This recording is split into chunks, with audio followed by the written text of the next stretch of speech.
Hello, everybody, and welcome back to the Educatedcollins Snap channel. How you doing? I hope it's well. So today we're going to be talking about some of the top and the most popular archetypes that you're going to see in Conquest. So the rationale for this is that a lot of times knowledge is power in this particular sense. If you know what you're playing against, if you know what people are likely to be playing and comboing, it's going to be a lot easier to formulate a game plan very early into the Conquest session, where you're like, okay, they're likely playing this. What should I avoid? What should I snap into? What should I not? So just knowing what's popular just gives you that edge to do better in Conquest overall. So that's the idea of why I wanted to make this video. So we're going to be doing it just presence and then just some of the strong archetypes and a mix of that. And I also do have tech counters. So with let's actually just show you what it's going to look like. So we're going to have the archetype. We're going to have its presence. So you're going to know, oh, you're going to see this about this amount of time roughly, statistically. Obviously, every game is different. I'm going to have some tech counters. So if you were frustrated with this particular deck and you want to build some cards that do well into it, I do have that example.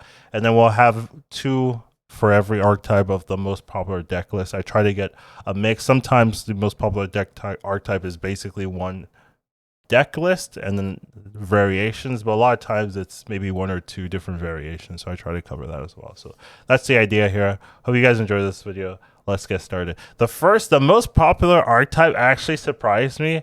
Maybe I'm not like paying attention or whatever, but the most popular archetype right now is Negative. Mr. Negative is the most popular archetype. I guess like some people are gonna like, yes, of course, I see it all the time, and yeah, you should, right? But I was a little bit surprised. Didn't really think Negative was the most. But I do think it makes sense with the magic change. You're able to play magic, which helps negative decks quite a lot. And then Silver Surfer has been like its little bit of a tech answer so that you can play the game without negative. I have been saying I like negative decks that don't rely fully on Mr. Negative itself. I made like a Patriot list that kind of has that same vibe. It seems like with the magic changes, a lot of people have gravitated towards making negative that type of deck style, and then Bast into Iron Man is still just extremely strong. So this seems to be the most popular 10% presence. If you have some struggles, I do have some tech counters. Cosmo is pretty good into everything this deck wants to do, and then you have Enchantress, and then Rocksight's a nice thing if you can put traps in people's decks, right? It just makes that whole list less consistent, because even if they have the combo, it's a good chance they hit a rock, and that just makes everything feel really bad. So those are some of the suggestions there, but pretty cool. Next up, we have Thanos Control. Now, this one was what I was going to guess was the most popular if I didn't do my research. This is what I would have guessed, but apparently it's only 7% presence, which is a lot, but a little bit less than Negative right now, but it is pretty popular. I would say a lot of people like going Psylocke or Time Stone into Professor X on 4, and then you just have a lot of pretty good control tools to kind of win out that game. So pretty common deck list to see as well. If you do have some struggles, Killmonger is pretty good because they do actually need the stones. At least this version of Thanos needs the stones to have tempo. A lot of times you're going stones into the Professor X, so Killmonger does hurt a lot. Enchantress is pretty good to deal with some of the other win conditions. Blue Marvel, Dinosaur, Claw. Enchantress just works. Rogue is the same, but it's the same like vibe, so I'm not putting both Rogue and Enchantress as a counter. And then Jeff is just a pretty common.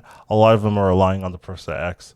So I don't know if I'm going to talk about every single tech counter, but that's the idea here in terms of dealing with this particular deck list. Next up, we have Phoenix Force.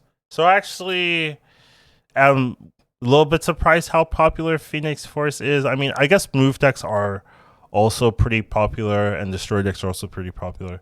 So this is kind of like absorbing all of those decks. But Phoenix Force is also a new card, and you know it may be seeing some, I guess, a bump in the play rate due to the weekend missions, right? Because I'm using basically since the last patch that kind of data, and there was weekend missions. So I do think the high presence might not be because of like everyone's like super happy to play this, but I do think the weekend missions and getting the rewards is like encouraging other people to play with this deck. So that one you do have to take with a grain of salt, just knowing the meta game of Snap. But it's pretty high up there, right? Number 3 highest presence. So pretty interesting deck list. A lot of times you're running it with Shuri, since the Phoenix Force you can combo, so you can go Shuri into Phoenix Force Ghost Spider, right? If you want to deal with that, Cosmo works really well. Shang-Chi can also work pretty well as well. So there's a lot of good stuff. And Armor is also a pretty nice tech, since they want to be venoming or carnaging their multiple man, right? So you can just get around that by armoring that lane and doing pretty well there. So there's a lot of decent counters there. Next up, we have Legion. So the new card came out very recently. Already 5% presence. Crazy, right? So maybe even higher, because its presence is so high considering it's a new card, right? It hasn't been in the game since the patch came out, and it's already at 5%. So maybe in reality, it's much higher. But in terms of like what the stats say, 5% presence. So pretty common card. I did make a video about it. I do recommend to get it if you have the tokens for it. And it's especially even better now, since the weekend missions give you 500 back, which I was not expecting, right? I was expecting maybe 300. So you're only spending 2,500 tokens for it, which is a pretty good deal considering how popular the card is and how well it's doing overall. So definitely recommend it. But if you do want to deal with it, a lot of people are still playing Storm, but there are also some decks. I think the most common deck, as you can see, is more of a Darkhawk deck, using Legion as just like an extra tempo tool. So if you want to deal with that, right, Scarlet Witch can help you if people are storming you. Jeff, same thing, can help you if people are storming you. But Cosmo is just a generically good answer into the Legion idea, right? This is something you have to start thinking about now. Like, oh, is there a lane that could do really bad if they Legion me? If that's the deck list you're playing, you might want to start preemptively Cosmoing into a lane to kind of deny them that answer. So something to do, but it's pretty cool to see the new card having such a high presence. It's a fun card to play, so I understand it, but just showcasing it here. Next up, we have Destroy. So Destroy, like people love playing Null. The Null variant came out. It's cool looking, so I could definitely see the high Destroy presence. It hasn't really changed too much over the seasons. This base is kind of stuck true to itself, and there's always been some people that just like playing this archetype. There's definitely some counters, right? Cosmo and Armor and Shang-Chi do really well into it, but still just something you have to be aware of if you are seeing Destroy decks, especially a Deadpool. You kind of telegraphs it. Next up, we have Hela. And this one, I was pretty surprised. If you see the most so this first list is always the most popular list. I mean, they're both usually the popular list, but the first one's guaranteed in the front. And this is the deck that I was promoting just less than a week ago. And I specifically remember when I made that list, I checked the presence. There was no one playing this list. 0 people. Well, not 0, but like it had like 0.01 or something player rate. But now it's the most popular Hela list, and I was just like, wow, that's pretty crazy. That it's a pretty clear like streamer influence in that particular category. But you know, just something that I need to think about when I'm making videos and stuff like that. But yeah, overall, we do have like the 2 kind of Hela lists. Living Tribunal is also a pretty common Hela list. If you're going to see like Invisible Women, you might start thinking about the Living Tribunal game plan there. But if you want to deal with Hela, Cosmo does a lot. It does quite a bit in terms of messing up what you want to do. Same thing with rocks. A lot of these Hela lists run Jubilee just to kind of get that consistency. And if you're adding the rocks in there, you just give them some bad pulls. And as well as Shang-Chi just being a very nice answer to a lot of the big stuff that you're usually playing with Hela. So kind of an interesting thing for me, but here are some tech counters if you need them. Next up, we have the Galactus / Nimrod type deck archetype. So they're not always played together, but they are kind of same vibe and how people like to play these. You'll see Galactus and Nimrod in the same decks a lot, but they're not always together. But they do together have like a 4% presence, which is pretty high in terms of presence rate. So definitely something you want to be aware of. If people are just playing random Yondus, Electros, you might be like, oh, this is coming, right? So there is definitely some tech tools. Cosmo is like the premium counter to Galactus. Also helps into Nimrod, just making sure you can't destroy that Nimrod lane with Venom and Carnage and making it easier. Spider Ham's also very good here. You hit the Galactus, it kind of messes up their whole combo. Even hitting Nimrod can also mess it up. So there's a lot of like little issues with Spider Ham in this particular matchup. And I think Goose is also a pretty nice tech counter. It prevents them from going Shuri into the Nimrod, which a lot of times they want to do. It also prevents them going into but you do have to kind of guess that. But Goose also is just a nice tech card. It just stops the Galactus from coming down completely.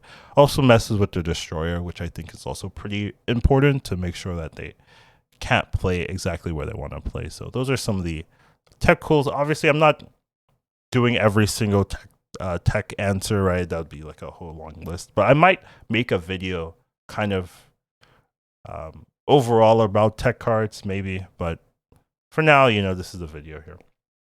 Next up, we have evolved controls, like high evolutionary with a control aspect in some way. In terms of what type of decks, they usually either go lockdown, so you're going with Professor X, or you're going with Hazmat as your like control tool, where end game you're just gonna pop down a Hazmat or use it to make the Abomination super cheap if you're not playing it super early. So kind of interesting high evolutionary decks. You'll see 3% presence is decent. Luke Cage is the pretty much standard answer, but I also thought like Goose is also pretty good. A lot of times they want a Hulk and the Goose just stops that. Same thing with Doctor Doom. And then Jeff is just a common tech answer to a lot of different control decks. Any control deck, Jeff is really good into that. Next up, we have Discard. Still super high presence. I would say it went down a little bit due to the Spider Ham, but with the Spider Ham changes going back to 2, you see a lot less Spider Ham. So Apocalypse is back on the menu, boys. So Discard still pretty good. Still has some struggles with Cosmo, of course. What I was doing what I was noticing when I was making this list is like everything. Cosmo hits everything, not like almost everything, but it was pretty interesting. Another interesting tech counter you could put is Stature. So this is like what Stature should be made for, right? People are playing Discard. You just get a free 1/6, but you don't really see Stature being used as a tech card like that. But I was like, makes sense, right? Like this is what it's for. So definitely, if you are seeing tons of Discard and you want to have an answer, you could definitely run still Spider Ham, and then Stature is also pretty good. Next up, we have Surfer. So Surfer, I would say Surfer technically has way higher than 2% presence because it's in a lot of the negative decks. But maybe I should have said like pure Surfer or something like that, because Surfer itself is in a lot of decks. But a Surfer, standard Surfer deck around 2% presence. So this one you're using either Sera or Professor X, Spider-Man, something else on 5, but you're just basically running a ton of 3s, and that's the game plan here. In terms of counters, obviously Cosmo's pretty good. Wave also pretty nice into the turn 5 play, and then Leech just destroys this deck. So there's definitely some things. If you really don't like Surfer, you can have some answers there. There's even more, honestly, like Shadow King I could put in there, but I was like 3 per deck archetype is enough. Speaking of Shadow King, wow, what a segue. We've got Shuri. So Shuri, 2% presence. It's I wouldn't say it's super popular, but you always see the people liking Sauron Shuris, which I think is still a pretty solid deck list. And it's just a fun card to play, making your numbers huge and moving them around with Taskmaster or Vision or whatever. Obviously, Shang-Chi is just huge. Shadow King and Goose are also pretty nice answers if you know exactly what they're trying to do. Sera Control, same thing, 2% presence. So here, you're just relying on playing that Sera on 5 and then playing tech answers in the final turn. Usually Killmonger, Shang-Chi, Enchanters are the most common, but sometimes Scarlet Witch can also do some damage for you. So Cosmo, Wave, Leech, same thing. You're just messing up their turn 6 or you're messing up their counter tools. Does a lot of work here. Next up, we have Darkhawk. So Darkhawk, same thing. A lot of decks have 2% presence, of course, right? I think that's super common. But yeah, Darkhawk, super popular. Technically more than 2% because you see Darkhawk in other decks as well. But I'm talking about the... I definitely should have like a pure in there since you could see Darkhawk in other lists. So Darkhawk itself is way higher than 2% presence. But in its own generic list, it's like 2%. So if you want to counter it, Shang-Chi and Enchantress, both great counters, and then Leech also does a lot of work there. What's next? We've got Stature. Stature also being a pretty common list right now. It's having a small resurgence for some reason. I don't know why, but it is. If you like playing this, once again, right, this counts as a Darkhawk deck, but you know, it's more its own style of Statures. If you're trying to deal with it, Wave, Sandman, Leech, those are really good counters to deal with it. A lot of times they like to pop off turn 6. You pretty much shut off all their pop off with this. Another tech counter, but it's not a tech counter, but another counter just playing good stats. But that's not really a tech counter, so I didn't put it in there. Next up, we have Lockjaw, I believe, and this is the last one, number 15 here, where yeah, this could be high evolutionary Lockjaw, but people are also just playing generic Lockjaw. The more popular one is, of course, high evolutionary.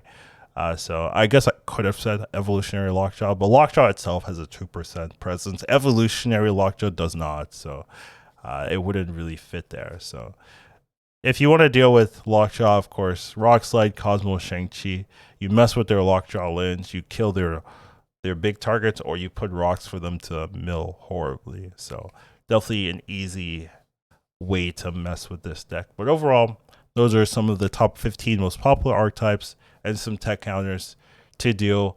I was spending, if you guys have video ideas, feel free to write them in the comments and I'll go through them when I have time. But yeah, I was trying to figure out what I wanted to do, what makes sense. I was trying to make a Conquest guide, but then I was like going through and I was like, is this helpful? I wasn't really sure. So anyways, that's what I got for you today. See you guys tomorrow in the next one. Take care of yourselves. Have a wonderful day. And